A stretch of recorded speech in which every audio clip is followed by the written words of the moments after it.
Absolutely. All right. Take care, guys. Okay. Good night. See you, bud. All right. So you guys want to talk rivalry weekend a little bit? Yeah.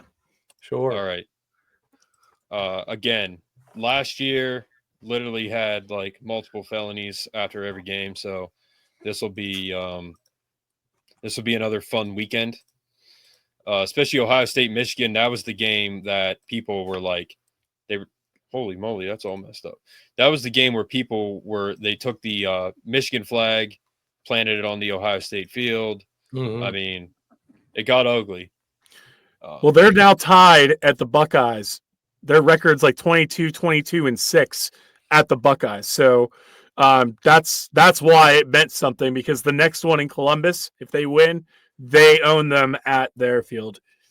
I want Ohio State. I want Michigan to win. I never want Ohio State to win. So I'm rooting for Michigan, and it's at Michigan. Man, again, this is why Gus was originally on here, is because last year his world famous Ohio State Buckeyes got beat by the Michigan at home, and he made an appearance, and he comes back on every once in a while. But all right, so we got Ole Miss, Mississippi State, the Egg Bowl. That's that's an interesting game. No, is that the Egg? Yeah, that's the Egg Bowl, right? Lane Kiffin, what's Lane Kiffin doing? Is he going to LSU or what? Saw a post today that he bought a house in Baton Rouge.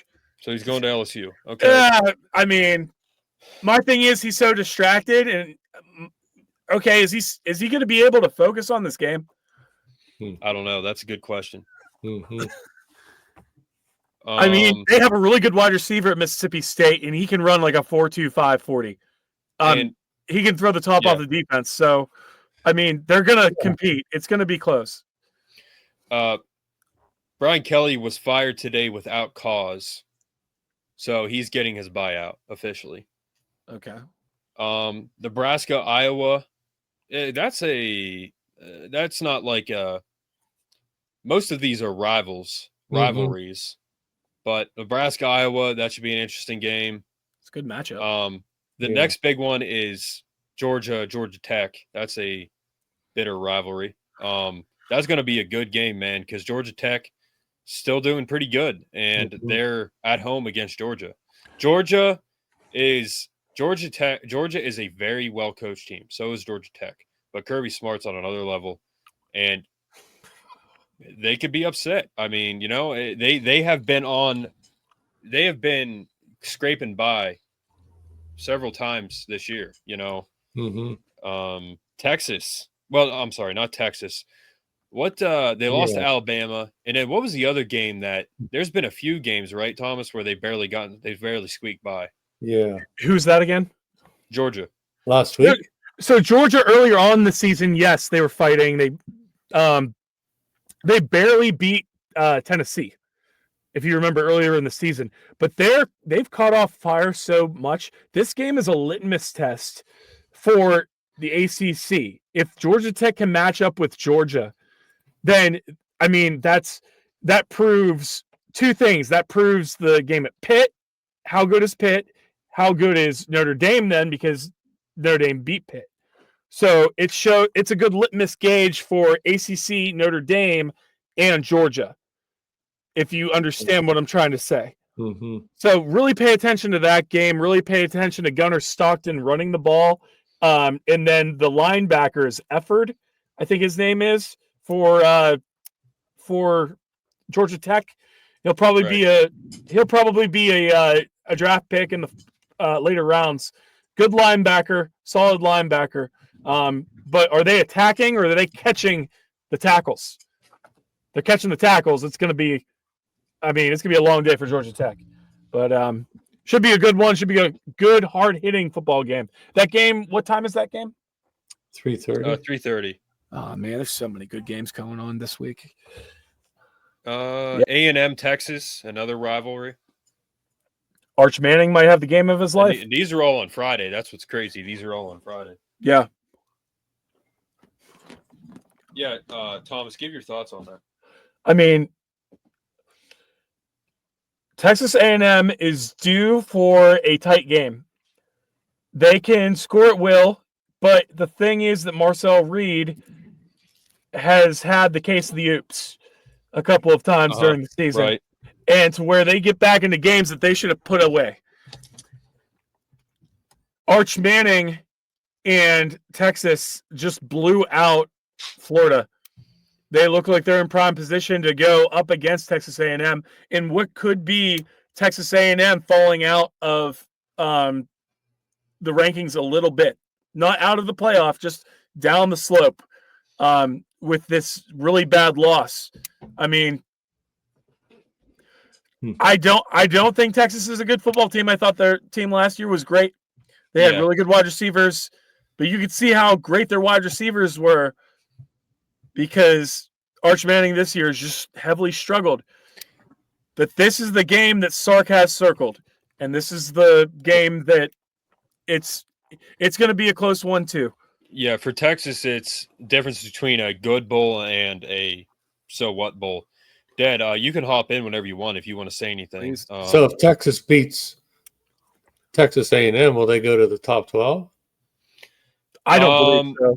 Yeah, No? because Thomas, do you know the college football playoff structure? So basically, what I think of the structure is that the 12 teams go in, right? And this year, it's not the conference championships that get the first 4 buys. So it's the top 12 teams altogether. So Texas could get in there if they beat a number 3 Texas A&M, but they already have 3 losses. Or do they have 4? But here's the thing: there's like the top 10, and then there's like a what's it called, an automatic bid or something. So that's why you see like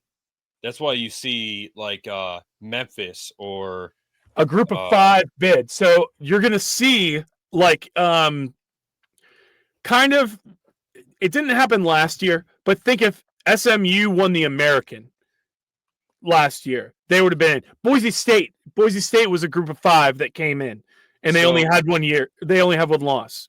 So that's your example. Is it top 12, no matter what? It's top 12. Mm-hmm. It's not in the standings. It's top 12, like at the end of the year final rankings. Mm-hmm. It's weird because they have the selection process. The bowl season happens, but then it's almost like that group of 5 just jumps in there. It's weird. It's a weird look. This is what it is right now, okay? Ohio State plays Michigan. Indiana plays – who do they play? Don't know. Indiana play 11. Indiana – well, yeah. But it's Ohio State, Indiana, A&M, Bama. By the way, Bama is one of the most deserving teams. I think they'll win the SEC, but we'll see. They're going to play Georgia, right? It's going to be Georgia, and it's going to be Georgia and A&M in the championship. Oh, true. Yep. And then you have Bama and Ole Miss, and then you have Oklahoma, which is weird because Oklahoma beat Bama. Bama has a better record, so. So I'm weird. Sorry. Yes, I forgot that Bama. Yep. Okay. So yeah, then parity, man. Is this like recent? No, that is not recent. I'm sorry. You're 2 weeks Where off. is the current freaking bracket? Holy moly! Hold on, I'll pull it up. Well, it's close. Please do. I want to talk about Vanderbilt for a second. Vanderbilt plays Texas. Don't know if it's Friday or Saturday, and they're right on the bubble. Mm-hmm. AP poll had them in, but college football poll had Miami in. Where's Miami now? 13? Miami, no, they're 12. They should be at 12. They make it in. Wow. Who, Miami? And they play Pitt, and that's going to be a good game because they have to play Pitt at Pitt, and Miami hates the cold. All right, so this is the current bracket right here, gentlemen. Okay. Gus, get out of the way. Sorry, Gus's head is in the way. All right, so Ohio State, Indiana, A&M, Georgia, and then you've got 5 Texas Tech versus Tulane. Now Tulane, that's the thing. Tulane is not 12. So how does that work, man? How does that work? It's not the top 12. Tulane is number 24. See that, Dad? It's like Yeah, I said, they hop in because they become the conference champion of the largest group of 5 program. And they So get they in no matter what. they get an automatic qualifying bid, much like Boise State last year. The highest ranking group of 5 conference champion gets an automatic qualifying bid. Okay. So that's, Wow. I mean, okay. Now, what about BYU at 11 and Miami 12? How does that work? See, but BYU is not going to be in there because they're playing Texas A&M or Texas Tech in the conference championship. So one of them's going to get booted out, even if it's close. Okay. I mean, you might have a situation where, like last year, Clemson played SMU and then played real tight, and they were close in the standings, and they kept both of them in. They might do that, but I mean, I don't think BYU's a playoff caliber team. I just don't. I think they're a good team. They're right outside that. They're in the 14 through 16 rank, in my opinion. They can run the ball. The quarterback's pretty decent, and they play good defense. But the Big 12 isn't the Big 12 of old. They don't. It's Big 12 and ACC, when they match up in bowls, I think the ACC is actually going to be better than the Big 12. So Ohio State plays Michigan. Indiana plays Wisconsin? We talked about experience earlier. Kirk Cignetti, Big Ten title game and or the playoff. How's he going to do? We'll see. But I think Indiana plays Wisconsin, if I'm not mistaken. Purdue. That's right. That's our big Georgia rival. plays Georgia Tech. A&M plays Texas. Notre Dame. Dad, do you have can you pull up the college football schedule? Yeah. Or Thomas, whoever. Maybe I can get it here. You just had it up, didn't you?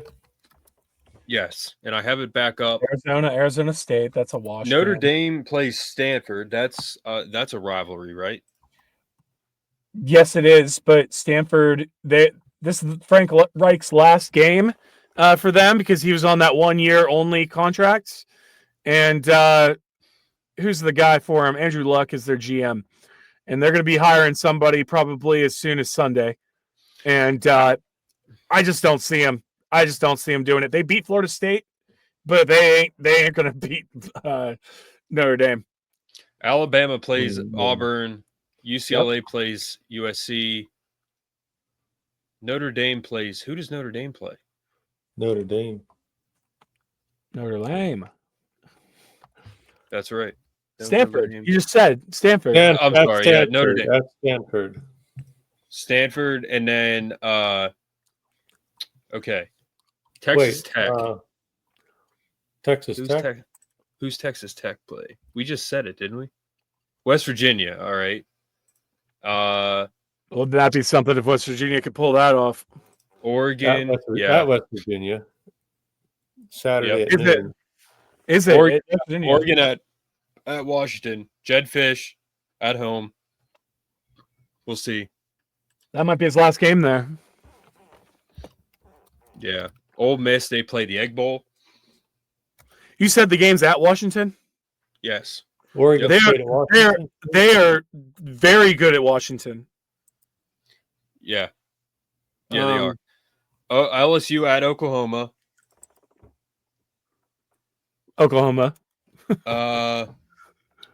Notre Dame. And then Bama plays Auburn in the Iron Bowl. Miami plays Pitt. No, not Pitt. They do. Pitt last week. They play Pitt at Pitt. Georgia Tech played Pitt last week. Bro, wait. Miami at Pitt, 12 o'clock Saturday. Notre Dame just played Pitt. Okay, so yep, you're right. Yep. Miami, Pitt, and then Tulane and again. Charlotte. G5. Charlotte. Yep. Charlotte. So At home. who in the G5? Who possibly could get in over Tulane? Vanderbilt. I want Vanderbilt in. They beat Tennessee. They're probably going in there too. But so Group if of 5 though. yeah, like G5 has to get in, right? Or no? They get an automatic qualifier. Like I said, the highest ranking group of 5. They So also who call else it like a in the G5? mid-major. They call it a mid-major conference sometimes. Well, it was like North Texas, them. It's all out of the American, really. JMU's there too. They're 10-1. So if Tulane loses, JMU wins out. They might be the highest. Do you have the top 25 poll?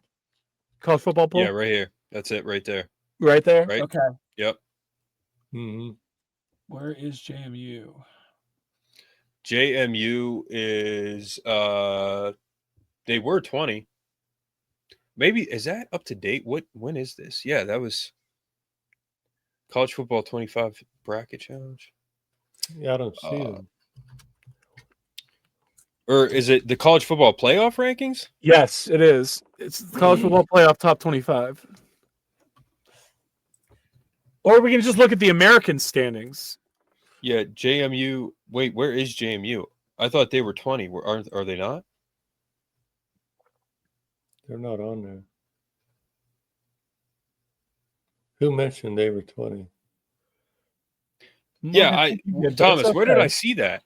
I'm gonna said look that. something up real quick. It might be an AP poll. Most people right now, like you'll see the AP poll and you'll see the the rankings and stuff. People get confused because those rankings for college football start coming out like November 5th. So yeah, that's the AP, isn't it? It's AP top 25. They're 20. Yeah, they're 20 in the AP. AP doesn't matter at all once the poll comes out. This could just be thrown out and tossed in the trash. JMU is still ranked. That's the point. They're still ranked. Yeah, they're around. They're probably like 26 in the college football playoff poll. If they would go to 30, they would have that. Michigan is 15. Goodness gracious. Well, and that's the thing. There's a good chance that Michigan, if you have Vanderbilt losing and you have somebody like an LSU beating an Oklahoma, and you have Michigan beating Ohio State, Michigan could get themselves in. Yeah. So and that'd be scary. If Ohio State loses, which we all hope happens, it's going to be Oregon and Indiana. But you're not an Ohio State fan, are you? I want Day to succeed. Just because he was an extension of Meyer. I thought Day is a very good leader of men in the program. Okay. And I wish him nothing but the best. And I have family that's from Hilliard, Ohio. So I have that. Plus, Terrell Pryor was my head coach's. He coached Terrell Pryor to a state championship. Jeanette. I have ties, but I couldn't stand Franklin. I'll be honest with you. I don't think anybody could. I couldn't watch a game. Okay. And naturally gravitated to Ohio State and what they do. I hate Bama. I despise what Jim Harbaugh did. So we can reason a little bit on some stuff. I can be a little bit of a fan of Ohio State and what they've done. I appreciate what they've done for Big Ten. I respect Ohio State. I respect. Yeah. I have all the respect in the world for Ohio State. I just hate them. But yeah. But yeah, the Oklahoma could lose. Michigan could win. Washington, they're at home. And what is the record at home against, ranked opponents? It's probably pretty high. I would imagine that Washington has beaten Oregon, right? Because they're playing Oregon at home. Right. Traditionally. So this is probably a pretty tough game for them wrapping up the season to go to chilly Washington and you know, this is a trap game for Oregon. If they're playing Washington at Washington, they are eyeing up the Big Ten championship. Oregon is. So it's something to watch. It might be a close game. Now that's Washington. That's a Big Ten, right? Correct. Yeah. And then So you what do got think of their Georgia future? Tech. Like Georgia could be upset. Yeah. Yeah, whoever shows up. I'm going to say this right now. Within the first 5 plays of the game, you're going to find out if Georgia's offensive line is just going to completely dominate that game. Okay. That's going to tell you everything. As long as Gunnar Stockton doesn't throw the game away with turnovers, Georgia's rolling out there at least 2 touchdown favorite. I mean, granted, Haynes King is one hell of a quarterback, and he will fight back like he did against Pitt, like he's done his whole entire stint at Georgia Tech. Right. But they just don't have enough they don't have enough wide receiver talent to go with the running game that they have. Their defense is great, the running game's great, but they're lacking in their receivers. And offensive defensive lines, they're like a B+. Georgia's is like an A+. Okay? So when you put all that together in some formulated fashion, you know that Georgia's going to come on top. Plus, where's that game at? Is that in Georgia? Yeah, at Georgia Tech. Georgia Tech. Oh, is it Georgia Tech? It's in Atlanta. Okay. Yeah. Okay. I was going to say, it's an automatic check in the box for me if it's in Georgia. It's Mercedes-Benz, huh? Yeah. Is it? Mercedes. You said Atlanta. Stadium. Yep. Still Georgia. That's me. That's on me. Like, Georgia is going. It's Georgia and Notre Dame that are scary right now in the playoff. So, being that it's in Mercedes-Benz, they must do that every year, huh? I think it's been home split, but I think now because the NIL and everything, they want to do it up like a neutral site game. Mercedes-Benz is just that, Nothing wrong with that. No, not at all. Split the difference. I mean, they're making bank on that game. What the heck? Yeah, for sure. I don't know why it's on the side right now, but did I see we did Holy War already, right? Who? Utah and BYU. No, we didn't talk about that. It's UCF and BYU. Okay, so Holy War already happened. I'm guessing BYU won against that game. Their only loss has come to Texas Tech. UCF. Who'd you play for again? I played for Seton Hill in Greensburg. High school? Oh, high school, Gray Latrobe. Okay. So, give me a second here. Who was your rival? Our rival was Derry Trojans. Okay. Yep, Derry. Okay. So, Greg Garrity Jr., friend of the show, he played for North Allegheny. That was my we lost to them first round of the playoffs my senior year. So, Greg Garrity graduated in, I think, 2013. Okay. No, 2012. Okay.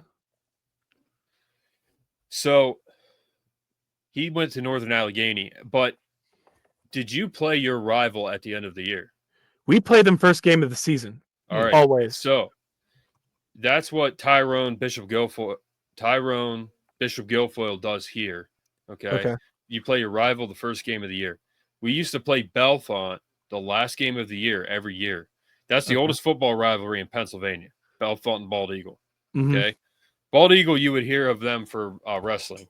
Right. But so I don't understand the rivalry games being played not at the end. Like, I don't get it. They don't do it anymore. I don't, Are you talking about high school or are you talking about some of these college games now? Everywhere. Utah, BYU played at the end of the year. It's the Battle of the Mormons, Yeah, and I think it's more because of the scheduling conflicts of them now just entering, like BYU within the last 2 years just entered the conference, right? But I also think, like, if either team is really, really good, which both of them are, that could be the de facto game right before the championship game. And I think the administrators don't want them to go from the rivalry game right to the championship game and be kind of spent. It's smart, but it sucks as fans. Yeah. Let's just be honest. You'd much rather watch the rivalry at the end of the year. I mean, I remember playing Belfont at the end of the year. And you never forget it, man. Like, you never forget losing to your rival. We lost my senior year. Mm-hmm. You never forget it, and that's your last game. So that's another reason. You lose your rival at the last game. I mean, it traumatizes you for life. So make it the last game. You know? I mean, I'll talk to you about Derry and Latrobe. Both of us, we were playing in Quad A at the time. They're playing in Triple A at the time. None of us, they went on like a 30-game losing streak. Right. And we were like 2-8 every single year. Our team, we played up to our competition because we had like a juvenile detention center that was like a Delphi. It was paired with all of the guys. It went against our men, like our numbers for boys sports. So that put us in Quad A. But if you take those numbers out, they never played. But because of those numbers, we were in Quad A. We should have been in like Double A, Triple A with them, and we should have been contending. But here we are playing against like Pittsburgh Central Catholic, who recruits. Pittsburgh Central Catholic is literally like that's a buzzsaw. I played against Tino Sinceri at Pitt. I played against Andrew Taglianetti, who's South. Those types of guys. We played on Carnegie Mellon's field and got slaughtered like 56-0. Pat McAfee talked about how because he played at Plum. He talked about playing Justin King. Yep. So he said, "Yeah, my senior year, Justin King had like 6 touchdowns against us. We got murdered." Justin King, like, you know what I mean, man? Like D1 talent is just that's so different. Well, he was just a beast. Like, to talk about Justin King around here, like first quarter would be 56-0. Like, come on now. All right, like, so here's the clip of Terry right here in high school. Hold on. And that's against Connellsville. Yep, played them too. They're in our conference. Standard. This is like the Mike Tomlin standard is the standard thing. Yeah. And he's mad at him because they lost 20 or they won 27-0. Or his halftime is 27-0. And they're playing down to the level of competition. The audio's not on, but yeah. You can't hear it? No. Oh, my bad. No worries. Did you beat him, Thomas? Gateway? The team that Coach Terry's playing at right there. No, that's what Monroeville. The city of Monroeville, their high school is called Gateway. Okay. And right outside of it is like Plum. Okay. We never won against Gateway. Gateway, my senior year, they went to the championship and lost to Pittsburgh Central Catholic and missed the extra point and lost the Whippeal championship, the regional championship for PA. And they're at Heinz Field and they're kicking the extra point and they lost it, and they lost like 6-7 or something like that. Yeah, 6-7. Yeah. Well, I don't know what that means, but I don't know what it means either. Yes, I can hear it now. Please play it. All right. Yeah, I'll play it. Hold on. What's here? This is bad enough for this we've ever played, and it's the wrong time of year for it. You come on Sunday ready to practice because we're going to put pads on. You guys don't want to do it, I'll beat it into you.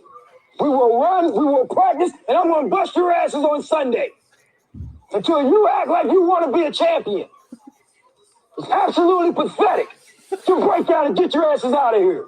I don't want a word in the locker room. We're talking in the locker room. All right, pause, because we never did a Sunday practice. We did film. We did film. Yeah. We never went live or anything on Sunday. Like wearing pads on Sunday, that never happened. So having a practice on the day of the Lord, never. He said that was pathetic, and then he said, "No talking in the locker room." This must Yeah, be this must have been in October as they're prepping for to go and play for the playoffs around here start in November. And they won 1st, 27-0, man. Like, Well, you get complacent, okay? Yeah. I mean, just think of it. It's football synonymous anywhere, whatever level. You get complacent. Even the score does not reflect the level of commitment and process. And you know your guys. So when you're beating a team 27-0, everybody's like, wow, we really beat the brakes off of them. And the next game you lose to UCLA, you know what I'm saying. A team lower caliber. It's not because they were a team of lower caliber. It's that your effort and your your level of focus, your commitment to the level of excellence was not there in practice. So how could it be there in the the game? Yeah. Rob Chesney says that in some of his interviews. He says the level of your floor, So back in the day, I had a track coach that reminds me of Terry Smith. He yelled at me so loud one time, I felt my bladder move. Like, that's a real coach right there, Yeah. I literally almost urinated myself because he yelled at me so bad one time. But yeah, so like Terry Smith, he's a real coach. I mean, but we're getting off subject here, but that's all good. It's all revolving around Terry, isn't it? Yeah. But that means that he's just a good man. Like, and we're blessed to have somebody like that, in college football, but definitely in Penn State. Like, Thomas, this is awesome. Yeah, and man, like, two-a-days, you're out on the field the second week on a Wednesday morning, 7 a.m. You got your wet, smelly pads on that didn't dry from the night before. You're warming up, and you're like, "Oh, dude, this sucks."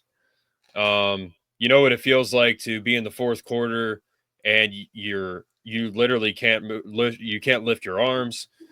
You know what it feels like to get hit people. You know what it feels to lose, to win. You know what it feels like to literally be hit so hard, you got snot coming out of your nose. That's when you play, you have a different view of the game. You know what I mean? Yeah. So Terry Smith, that's the kind of guy you want leading you into battle because he's hard on you. You know what I mean? He's doing the same thing at Penn State right now. Guarantee it. I'll tell you a small snippet of my senior year. We lost a lot of games. We were playing Erie McDowell. Like, we were playing teams still that we shouldn't be playing, the Gateways, the teams that we shouldn't be playing.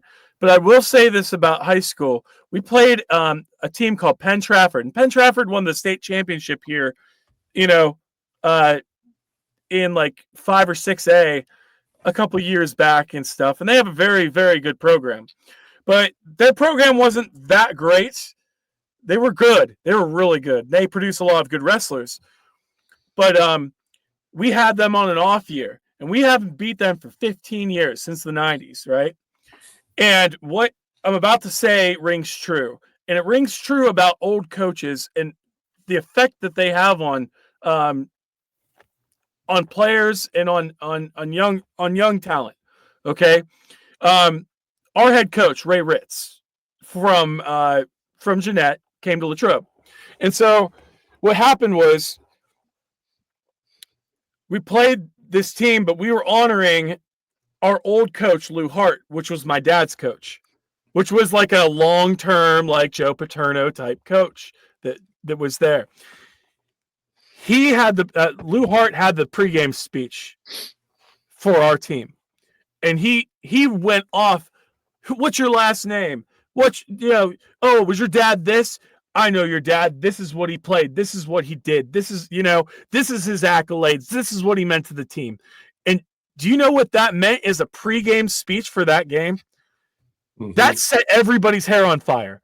That completely was like, this guy, like, I come from Latrobe, and Latrobe was notoriously horrible.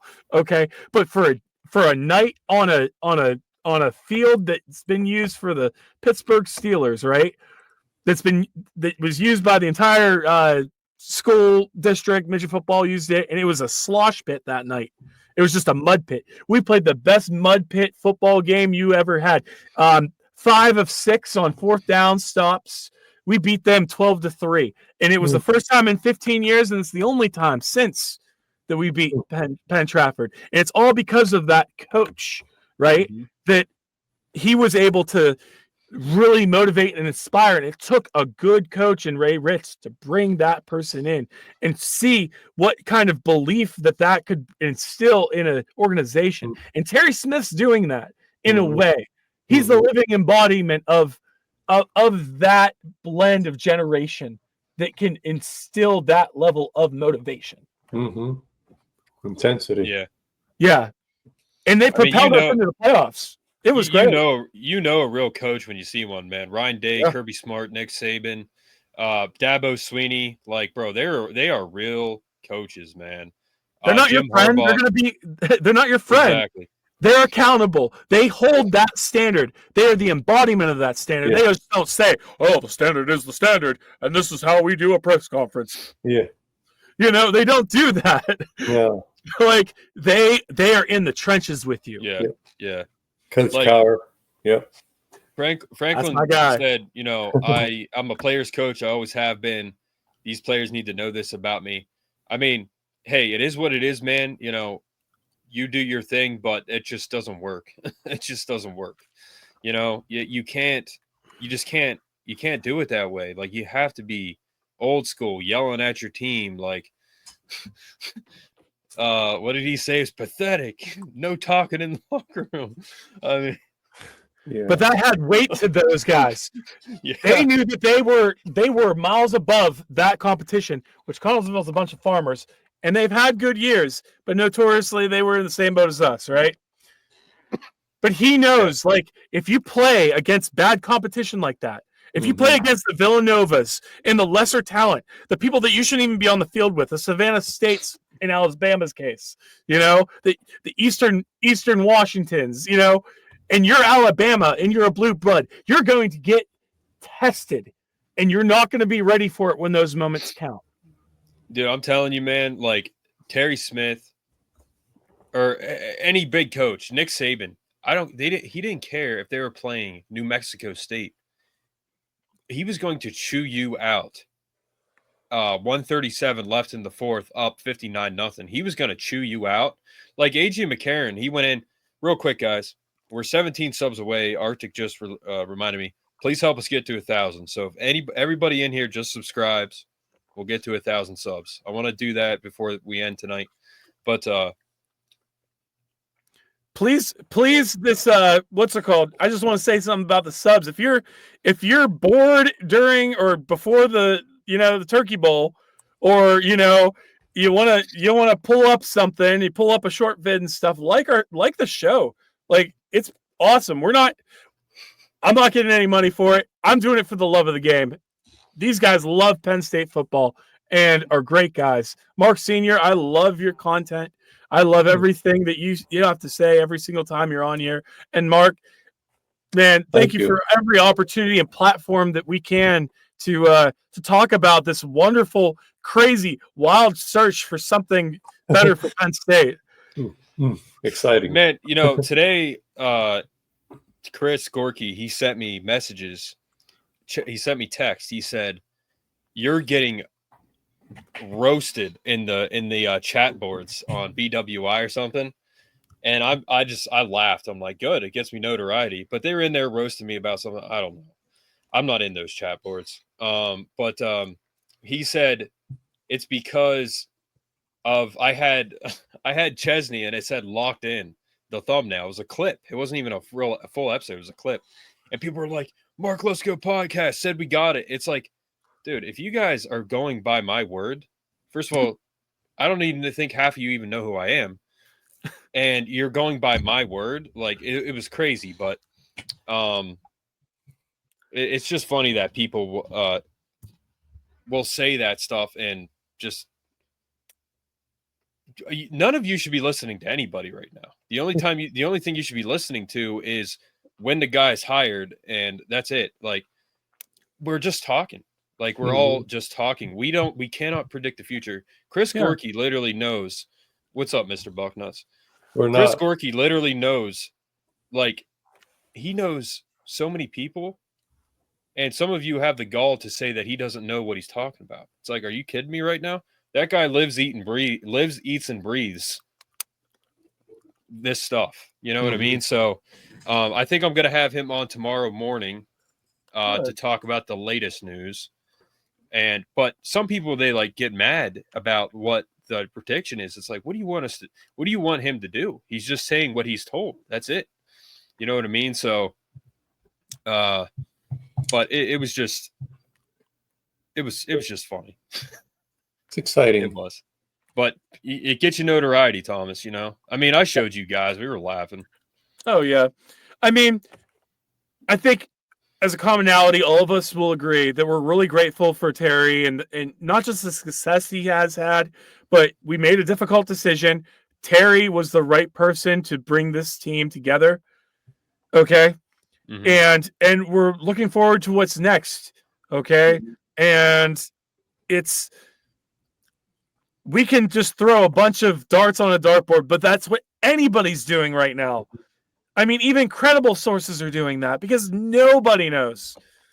So casting stones on, is this person, you shouldn't listen to his podcast because he doesn't know what he's talking about. Nobody knows what they're talking about until the definitive decision. Right. Exactly. And we're just having a good old time with it, man. We're enjoying our night, you know? Yeah, there was people saying, Landon said people were saying, he's like, 24/7, the reputable website, they're like 247 doesn't give enough updates. It's like yeah, because they don't just listen to every Tom, Dick, and Harry and what they have to say. Like my cousin's brother's wife's son, twice removed cousin, said that John Gruden is in State College talking to Sue Paterno. It's like, why didn't you report on that? It's like, probably because it's not true. Like, yeah, you know, like in the favorite recipe. That's what he's doing, you know. Urban Meyer was in State College. You know, there was a lot of people in State College. You know, of course, it's a huge job. But thank you guys for bringing up my name in the chat boards. I do appreciate it because people that said they didn't know who I was, well, they might have looked me up now. So, but you guys, anything else on the rivalry weekend? John Carter was at the 2008 game, right, Mark? Played 2094. Yeah, I know. I'm saying he was at the game. Yeah, at the game. Yeah. Yeah, he was. Don't try and quiz me, Rage. Don't try and quiz me. He broke off about an 80-yard run on the first play or something. Yeah, in the Rose Bowl, first play of the ball game, Keith Jackson. And that was a busted play. I forget who the one lineman was, but he said he totally screwed up his blocking assignment. And he thought Joe was going to rip his head off. And then Kajana was so good. If you watch that play, Kajana went up. He fell, he hit someone so hard it kept him up. And then he just broke away. That was a totally busted play. I mean, Kajana Carter was so good. He would have been a Hall of Fame running back if he didn't get hurt. Yeah, blew his knee out, I think. Yeah. He was so good, man. Wow, Thomas, like, he was just a North and South guy, you know? I really think that Penn State's identity should lie in that smash mouth mentality. Much like one of your viewers said earlier, if anything, like that could be their bread and butter going forward. No more gimmicks, sustenance, genuineness, integrity. These gimmicks don't make sense, man. That is not Penn State at all. It's just as bad. Remotely close. Mark, it's just as bad as them just throwing like a 60-yard bomb and having it being incomplete. Oh, you overthrew your receiver. Wasted play, wasted time. You know, I might see hats hitting hats. You know, like the importance of keeping smash mouth football. Absolutely. Like, I'm just saying, I want to do something that works. But Penn State football is Penn State football for a reason. Yeah. What they do works. So if they can keep somewhat just simple smash mouth football in the play sheet, like, that'd be great. But I will say this, as someone who watched a lot of Penn State football, a lot of Joe Paterno football, he had so many games that it was just like so boring, low scoring. Like when it's 16-6 in the fourth quarter with 4 minutes left, and you make it 22-6 because Anthony Scarrato took an onside kickback for 6. Like, that is not fun football to watch. But you have to learn to enjoy what that was, though. Like, I'll be honest with you, you don't get to 409 without winning ugly. You know, absolutely, I'm of the belief that you have to learn to love the ugly Right. wins. But Penn State's a northern team. Some of their guys, like Northwestern's building like a I don't know if they have a roof or whatnot, but everybody in the north should be able to run the ball. And if you can't run the ball in the north and it gets cold, shame on you for not putting into your package how to stop the run and how to run the ball in the north. Because broken arm tackles will happen. And you have an upside against the teams of the South when they have to come up to see you in playoffs and in bowl games, like the Pinstripe Bowl, when they have to come up, like Miami's coming up to Pitt, right? And Miami don't want to be in 40 to 20 degree weather. Heck, tomorrow it might be like 11 degrees down here in the valley. So it's like nobody wants to be in collision, head on head, shoulder on shoulder, making a tackle. I would.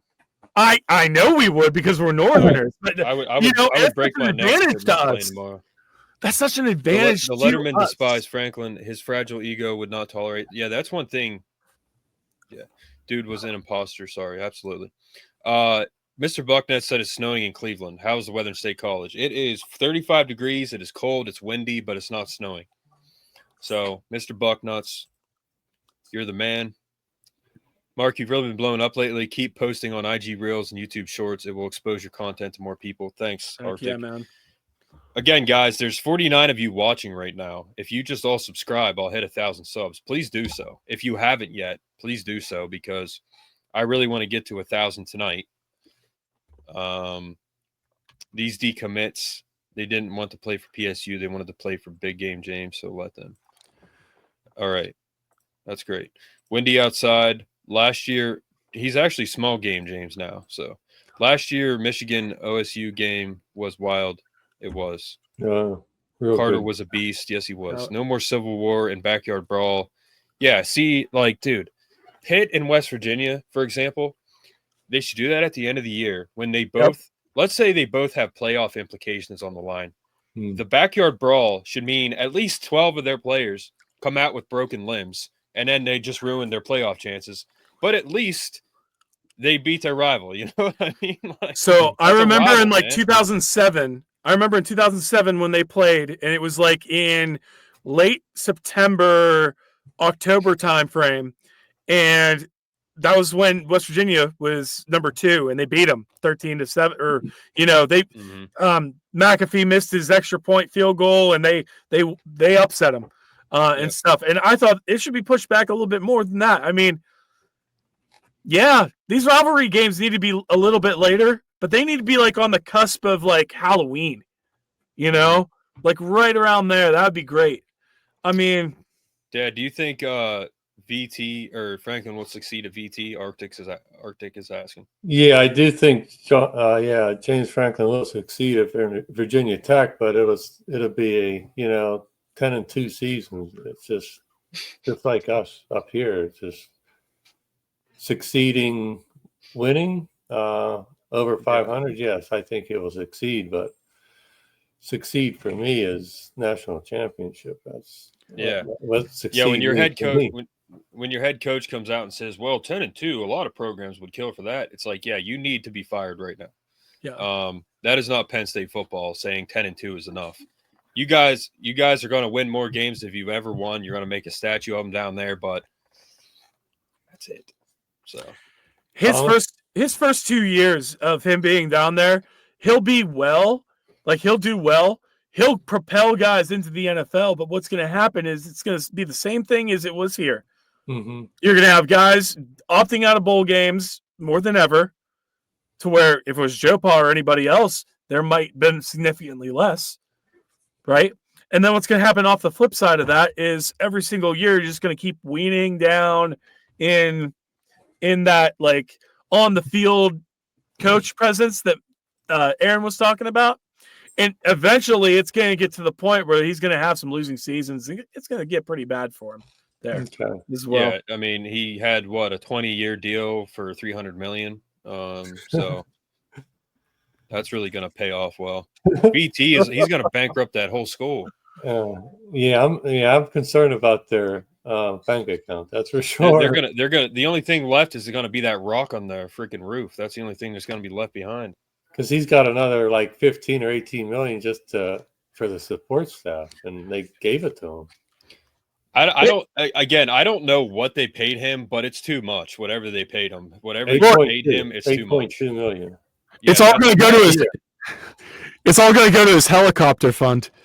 Yeah. So that's probably more than half of what he should have been given. But 8.2 for I think 5.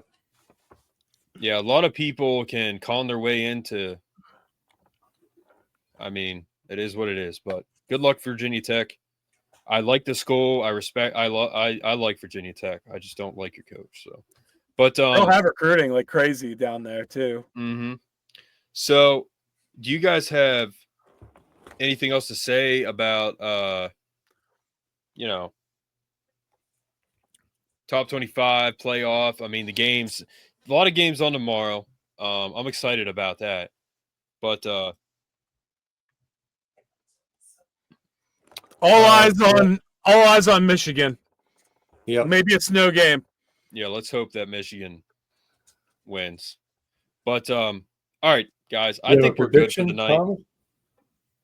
I'm sorry? You have a prediction? Ohio State, Michigan? 20s. Game in the 20s. Weather affecting it, wind affecting it. Like 28-24, 28-21 within a touchdown. Okay. It's going to be close. Is it at Ohio State? No, it's in Michigan. It's in Michigan. Okay. That's right. Last year was in I think Ohio they're supposed State. to get 4 foot of snow. That'll help. Well, it's a 30-30 game, so half of it's going to be light out, half of it's going to be dark out. So we'll see what team wants it more when it gets dark. Yeah, I'm gonna do a felony counter this weekend and count how many felonies are committed before, during, and after the game.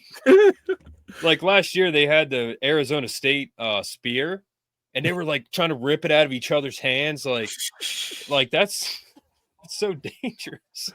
Well, even last year with Michigan playing the flag, I mean, Ohio State's going to do something pretty bad if they win that game at Michigan. It's going to be pretty disastrous. But yeah, they always talk about the rivalry and I don't know. Where is that linebacker playing now? Ohio State. Laurinaitis? No, not Laurinaitis. No.